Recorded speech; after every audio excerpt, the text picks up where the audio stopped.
Thank you, panelists, for such a intense and insightful discussion. Who knew that trucks had so much more jargons than a whole episode of House? So maybe our next speaker does. He is also in the sustainable transportation field. He is also the co-founder and CTO of Beep Technologies, part of the Forbes 30 Under 30 Asia's list, part of the Climate Youth Development Program, which is a leading government initiative on spotlighting rising climate talents. One little fun fact about our next speaker is he's also a fan of trying coffee. And recently he started trying out making filter coffee in his home as well. So ladies and gentlemen, please put your hands together to welcome Benjamin Long.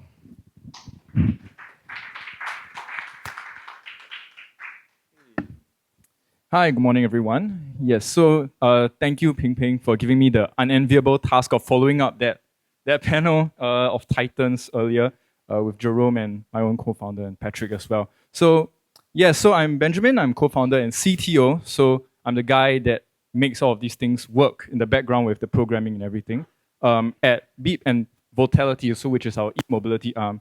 So I think the discussion earlier kind of covered a lot of the whys behind we do what we do. So now I'm going to talk a bit more about the what and the how we achieve all of that. Okay, so first of all, I think I'm preaching to the choir a bit here, but we already know that. So right now, less than 0.2, or in 2022, less than 0.2% of the 80 million four-wheelers in Southeast Asia were electric. But that's about to change fast, and we already see the shift, the really massive industry shift towards electric vehicles. So last year in 2024, more than 30% of new vehicle sales were electric. And in Thailand, we see a staggering almost 700% increase. But even though we are seeing more and more consumer interest in electric vehicles, there's still a lot of challenges that are being faced in increased pace of EV adoption in order to reduce carbon emissions, in order to hit sustainability goals. So the first question that most people will have when it comes to EVs is like, are the cars good enough? And we think that problem has already been solved with the BYDs, you have your BYD Seos, you have your Atto 3s, you have the Teslas, you have the Porsche Taycan, even if you're in that range. But then the next question comes along, which is, where do I charge? How am I going to make sure that I can even drive my car? So as the panel alluded to earlier, we already are seeing a shift in habits. So previously with your petrol vehicles, you would have, most drivers would have the habit of going to maybe like 5-10% of your fuel tank left, and then going up and topping up at any petrol station. And it only takes you 5-10 minutes. You can go to the shop, and then you pay with your credit card, pay with Pay Now. And it's very simple, it's very convenient. But when it comes to charging, so there's kind of 3 different levels of charging. Your level 1, so this is dictated by like the size of the charger and whether it's AC, so AC is your alternating current, the one that comes directly from the grid, versus DC, so which is what the cars will actually use. So your level 1, if you just plug it directly into the wall, maybe it's like 24 to 40 hours. Level 2 is those that you see in your HDB car parks, which will be maybe 22 kilowatt. That is around 6 to 8 hours. And then your fast charging in your shopping malls with the gigantic big cabinet, that's maybe 30 minutes. And these numbers are more for consumer vehicles. So for the commercial vehicles like they were talking about, it's like maybe times 3 of these numbers. Yeah. So we are seeing the shift in behavior away from waiting until your car is empty before you go to charge, but rather topping up whenever there is the opportunity to do so. If you're already visiting somewhere for a delivery or in order to eat lunch or to go to the toilet, you try to charge at those locations as well. Okay, so I'm going to crystallize a bit of what they were talking about in the panel into 3 key requirements that we see in order for charging to become feasible for mass adoption. The first is availability. Are there even enough physical chargers for me to charge my car? So then the next one is, can I find those chargers? Are those chargers easy for me to see in a single interface, for example? And the third is accessibility. Can I pay to use those chargers? Okay, and these problems seem very simple, but they're actually more complicated. So, okay, the first one, in terms of availability, we believe that we are on the right track. So every single logo you see here is a charging operator. So you have so you look at the top left, you have your SP, your Comfort Delgro Ongi, Charge Plus, which you may be more familiar with in Singapore. But throughout this entire region, there's already more than 20,000 charge points. So as mentioned earlier, the Singapore government's goal is to have 60,000 by 2030. Yeah, so we are on the right track in terms of availability. But now there's a separate problem, which is that how do you know where these chargers are? So like, for example, petrol stations, if you guys drive, it's very obvious. They're like on the side of the road, it's a massive, you have a Shell sign. Yeah, it's very obvious. But for EV chargers, most of them are kind of placed, like for example, in underground, in the shopping mall, car parks, or in office buildings. So it's not as obvious. You need some kind of software solution to tell you where the chargers are. And another problem, so the other two factors that we were talking about, so in terms of accessibility, is that because there are so many different operators, each of them has kind of built their own app. And as you can see from this picture, they all look about the same, they do about the same thing, but you have to register with your email, your phone number, and then you have to put in your credit card for each one of them. So imagine if you're a driver, you have 10 different apps. And I'm not sure about you, but for me, I already have way too many apps on my own phone. So that is a big problem as well. Yeah, and not only in Singapore, but across the region. And it's only gonna get, how to put it, the problem's gonna get more exacerbated as we have more and more players coming into the market. So what are we trying to do about it? So our vision is to empower charging operators and mobility providers to provide better charging experiences for the drivers. And so I'm gonna explain a bit on what I mean by, so charging operators, quite self-explanatory. They are the guys that build the chargers, or own the chargers.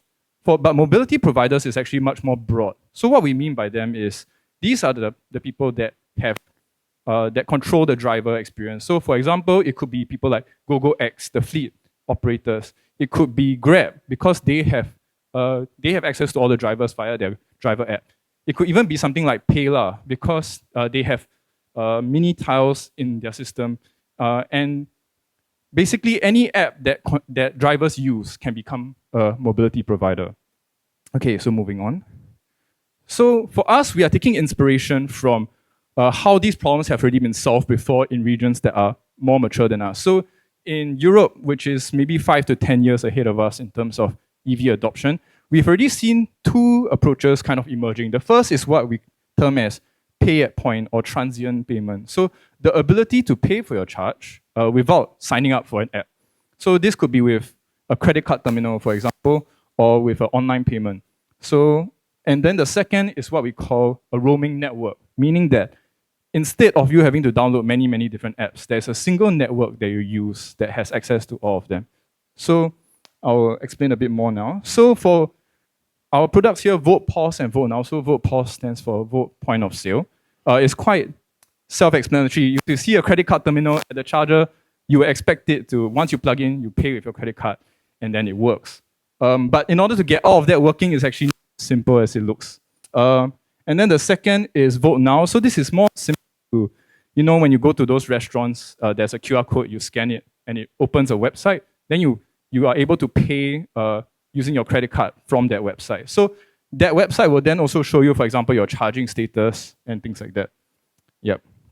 So this is the payment solution. This is targeted more towards, for example, charging operators that want to increase the usage of their chargers beyond just their own app users. And then the second product that we're working on is VoltNet. So this is a roaming network. So you can think of it similar to when you are using, for example, Singtel or M1 in Singapore, and you want to go to another country. Your system automatically roams to that country's telco network. And we are basically doing the same thing, but instead of telephone networks, we are doing that for charging operators. And I'll go into a bit more detail about the different features there. But you might be thinking, if I'm a mobility provider, if I'm Grab, why don't I just integrate into all these charging operators myself, right? And then therein lies the problem that right now, all of the CPOs or the charging operators don't really use the same system. As of this month, none of the people that I've listed here on this screen use the same charging management system. So basically the system that controls the chargers. And as such, if you were to integrate each of them one by one, it becomes extremely painful. If you've ever worked on a software integration project, you probably know what I'm talking about, where you have a lot of back and forth, a lot of issues, where you're trying to understand how their system behaves. And so this factors into some features that are very common in EV charging. So the first is things like your fee calculation. How do you know how much this charger costs to charge at? For example, some companies have on-peak and off-peak pricing. Some have discounted pricing overnight, things like that. You have anti-hogging, anti-idling. So this is actually a big problem that we are facing in Singapore now, where people kind of take up the lots without charging. So that's super annoying, right? So the government or like the operators are incentivized to penalize these drivers that are misbehaving. You have things like reservations, which are more important for your delivery trucks because they need to know that the charger will be available for them once they arrive there, so their routes are not affected. And then things like charging cancellation, are they refundable, things like that. So every single feature here is kind of interpreted or implemented differently by each charging operator. And so another problem is that as more and more players come in, you have a network problem where the number of connections required grows exponentially. So every line there is one integration. So imagine it just becomes extremely messy. So imagine instead of this gigantic web of mess, you have one player in the middle that connects to all the charging operators, and then you as a fleet just connect once. Yeah. So that's where we come in. So this idea is not exactly new, but we are building it in a context that is more focused on the Southeast Asian region's constraints. So what we are seeing is, so on the right is this company called Hubjack. So they are the most established roaming network in Europe. But the difference is they kind of force everyone to use their own protocol. And this works in Europe because the technology there, everything is using European-built chargers, European-built vehicles. It's not as big of an issue. But here in Southeast Asia, we are importing from China, from Europe, from America. And because of these technological differences, it's not really feasible to go to each one of them and say, okay, you have to use my protocol. So what we do in VoltNet is that we adapt to whatever language they're using. And so taking over a lot of the experience we've gained in working with the vending machine industry as well, we have used a similar approach here. Yep. Okay, so how we work is, if you are a charging operator today, you will have a charging management system. So that's the CSMS there, which everyone has one because that's how you control your chargers. And instead of forcing you to use our protocol, we adapt to you. So all you do is give us access to your system, we will connect to it, and then we'll figure out what we need to change on our side in order to get it to work. Yeah. So it's very minimal effort for the charging operator. Yeah, and then if you're an eMobility provider, there's 3 ways in which you can make use of our system. The first is through an API. So basically, your app, you will have to build your own app, and then it calls our system to control whichever charger you want to access. So it's similar to Stripe or to a payment gateway that has many different payment methods. You can think of it similar to that, but instead of payment methods, you're controlling chargers. The second is you can embed it into your application. So for example, if you are a Grab or you're a Payla or a Touch and Go, we can just be one little tile in your app that says EV charging. And then when you click on it, it opens our map, our user interface, and then your users will immediately gain access to all the different chargers with minimal work from your side. And then the last one is we can also provide an entirely white label solution to you where the website is hosted by us and all your users need to do is go to this URL and launch it. So, yeah. Okay, so some of the features that we support on VoltNet, the first is what we call access control. So if, for example, you are SP and you have a contract with, let's say, Grab, but not with Ninja Van or for something, for example, and you want to control access, you can do that. We can turn off access selectively. So if, for example, you can get better discounts with certain operators than others, we can turn that on and off for you, which is really important for our customers. And the next one is that we allow you to maintain your own branding because we think this is really important. So if you are SP, you are Grab, the app will show your logo. We will kind of take the back seat here and then allow you to continue. So if you, yeah, because what we found from our customers is they want the drivers to know that this experience is being provided by them. Yeah. And we also provide a dashboard that allows you to manage your drivers, manage all your different transactions, and consolidate all of that information. So one of the big pain points we've seen also is that if you allow your drivers to claim all of their charging expenses separately, then you have to deal with the invoices from many, many different charging operators, as opposed to having a single consolidated place where you just export Excel and then your finance team is very happy. Yeah. Okay. So what does VoltNet mean for the charging operators? So the first is that we enhance the accessibility and discoverability. So, okay, we're just going to show, oops, point here. Hopefully this works. Does the laser pointer work? Okay, never mind. I'll just point here. Okay, so over here you have your vehicles, you have your drivers, your customers. They connect to us via VoltNet, and then we connect to your charging management system. So all of your different chargers here will connect to your existing system, and it can be whatever protocol you are already using. And yes, so then your various your users will actually also be able to then roam out to other customers, like other chargers. So for example, if you're in Thailand, you have chargers in Bangkok but not in Pattaya, your drivers will then be able to access CPOs in Pattaya that we have integrated with. So yeah, and to you, there's minimal effort because all you do is give us access to your system and we'll connect to it for you. Yeah. Okay. Yeah, so this is one case study which we did with Kineta, which is actually Sime Darby's EV leasing arm, Sime Darby Malaysia. So they basically have connected to VoltNet first, and then we are kind of a layer above their charging management system. So they can actually change out the charging management system as and when they feel like it as well, if there's one that comes along that is more featureful or for whatever reason. Yeah, and we basically automatically enable roaming for them without them having to pay their vendor, their charging management system vendor. So just to give an idea, for a lot of charging management system vendors, they will charge you maybe 5-6 digits every time you want to connect to a new roaming partner. So instead of doing that, they just connect to us once and we save them all of the additional costs beyond that. Yeah. Okay. So then what does it mean for consumers like you guys? So the first is discoverability. Now, instead of having to swipe through 5-10 different apps in order to find your chargers, you can look at the app and everything will be there.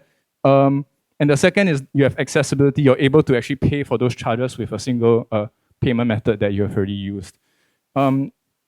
This can also come in the form of, for example, charge credit. So if you have taken an auto loan from a bank, for example, or if you bought a BYD recently from a dealer, a lot of them will actually offer you charging credits. Like let's say the first $2,000 worth of charging is free.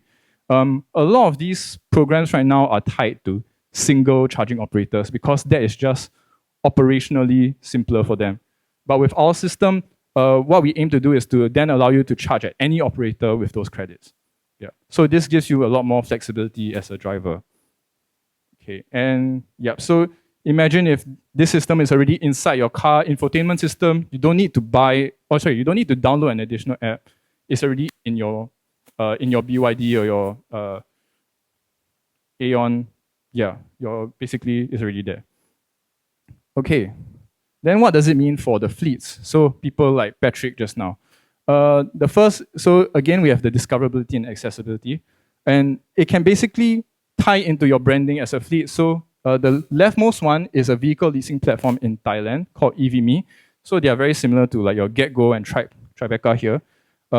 You have people like Grab, or it can be even like fleet and transport operators as well. So this allows you to have simplified operations for your drivers, simplify the billing process as well. Okay, so these are just some of the partners that we have already started working with in Malaysia and Thailand. And yeah, so Also, this is some of the traction and signings that we've done. So last year in May, we signed these contracts with WHA. So that is the Thai company that Jacek mentioned earlier during his panel. With Grab, EVMe, and also Evo and Reverse Charger are charging operators in Thailand. And also with Huawei, so we have actually signed a deal to provide charger information to Huawei's map system. So this will also be automatically embedded into the vehicles that use Huawei as their mapping platform. Yeah. Okay, so this is just some of our traction. So we have over 6,000 chargers accessible from our system now across Singapore, Malaysia, and Thailand, and continuing to grow.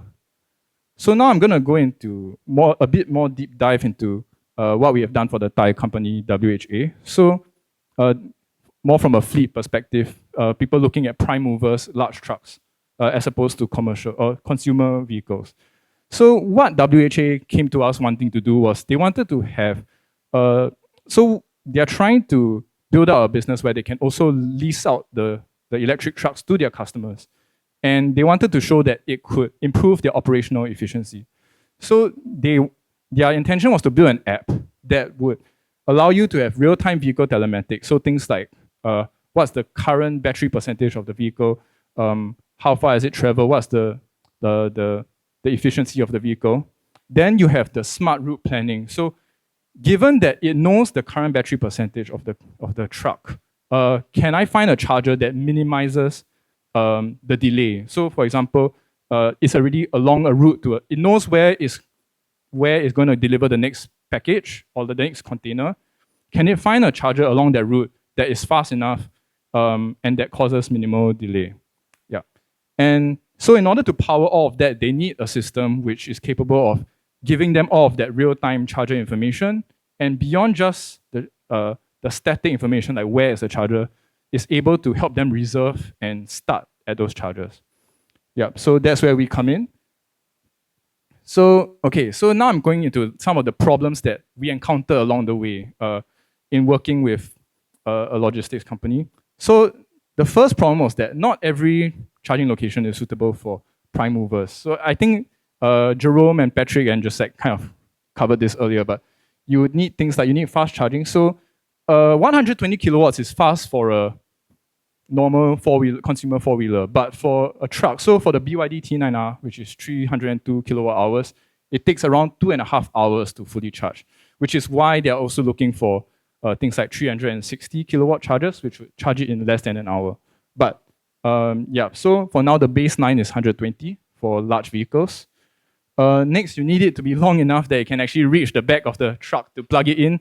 And lastly is the vehicle clearance. So not just the vehicle itself, but also the container that it's carrying.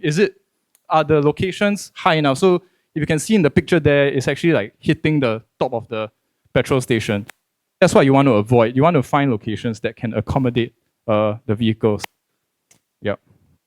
And okay, so the other problem is that things like your Google Maps don't tell you all of this information because they're not built for this. They're not built to, they're not catered towards the prime movers. So what we do is that we are building our charger database such that we have all of these parameters inbuilt into our system, and we work directly with the charging operators to identify these chargers and then to make it easily filterable for you as a fleet operator. Okay, next problem. There are different implementations of the same feature. So in Thailand, these are two different charging operator apps. And so if you think about something like reservation, you would think it's very simple, right? I just want to make sure it's free when I go there. The charger is free when I go there. But there's more than one way to skin a cat in this case. The first is what they call reserve now. So basically what it is I say, okay, now it's 10 a.m. I'm going to reserve this charger. And then it reserves the charger for you up until 10:20, for example.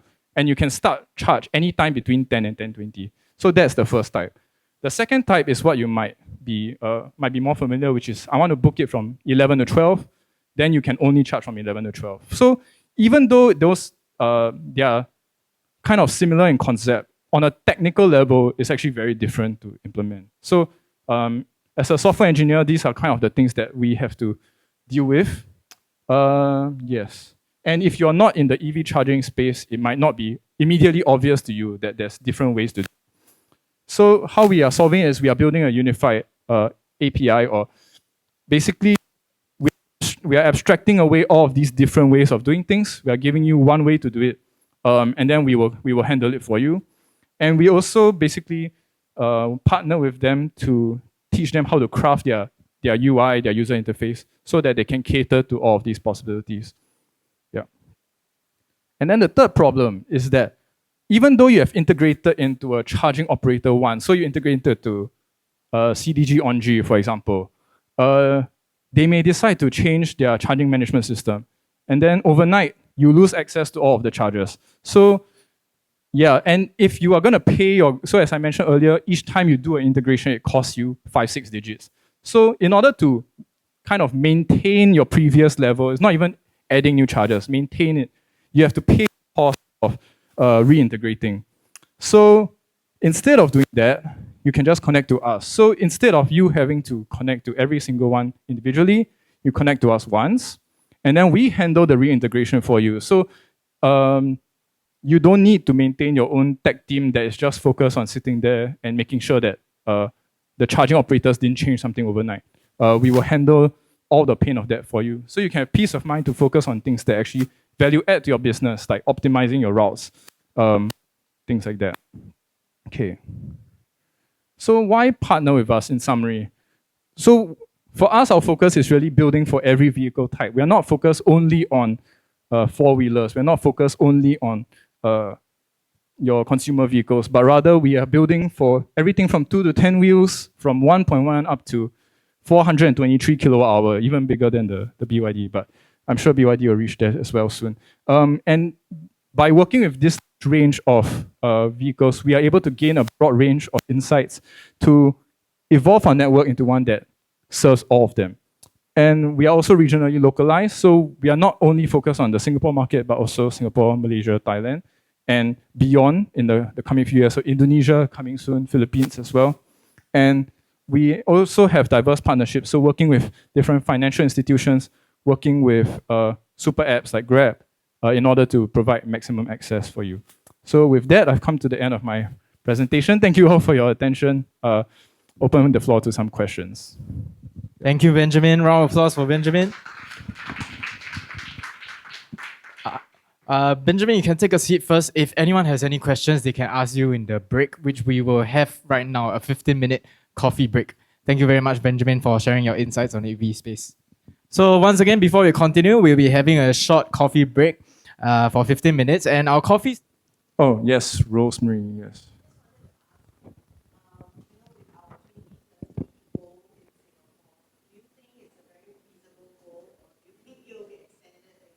Okay, so the 2030 goal, okay, I think someone else asked me this question earlier as well. I think that in general, okay, at least for this one, because so the 2030 goal she's mentioning is the one where we will no longer sell ICE vehicles, right?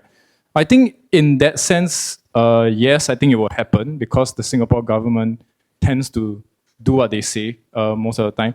And this is kind of directly in their control because they control COE. So most likely it will happen. Whether or not people will be happy is a different question. But I think generally we are seeing the trend shift towards that. Yeah. Yeah. Whether or not we hit the charging point goal, that's a different question. Yeah, because that one is kind of whether or not the charging operators can install fast enough. Yeah. So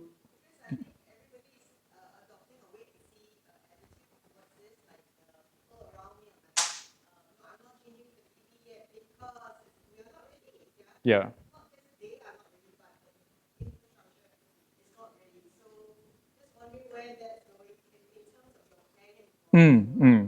Yeah, so what Rosemary says is that because like a lot of people are like one of the big barriers to adoption is whether or not like the concern that there's not enough charging points. In my opinion, actually, if you look at the charger to vehicle ratios, right, or vehicle to charger ratio rather, in Norway where they have above like 80-90% EV penetration, their ratio is something like 8 vehicles to 1 charger. Whereas in Singapore, we're actually currently around 3 to 4 vehicles to 1 charger. So our ratio is like twice as good. But I think the problem is that people don't see the chargers, and so they assume there's not enough. But so that's kind of what we're trying to solve in terms of like discoverability. Yeah, so if you think about it, the government has planned it out quite nicely in the sense that the ideal ratio is around 10:1, and they will, in terms of COE, they will limit the number to around 600,000 consumer vehicles, and they have planned for 60,000 charging points, so 10:1. Yeah. So I think like in terms of right now, it is enough, but as the adoption increases, it might become a bit, there might be more competition for the charging. And that's where things like anti-hogging or like preventing people from taking up the lot when they're not charging becomes more important. Yeah. Thank you for the question. Okay. Thank Yeah. you, Benjamin.